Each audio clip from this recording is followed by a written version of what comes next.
Good morning সবাইকে। আজ নতুন একটা সকালে তোমাদের সবাইকে আন্তরিকভাবে স্বাগত জানাই।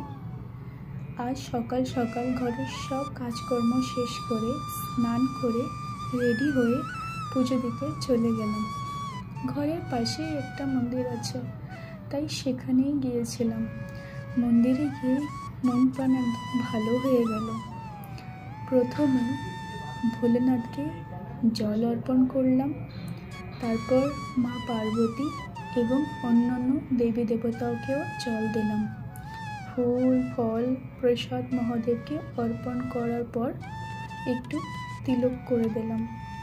শেষে আরতিটা কমপ্লিট করলাম। এই ছিল আমার একটা ছোট্ট মিনি ব্লগ।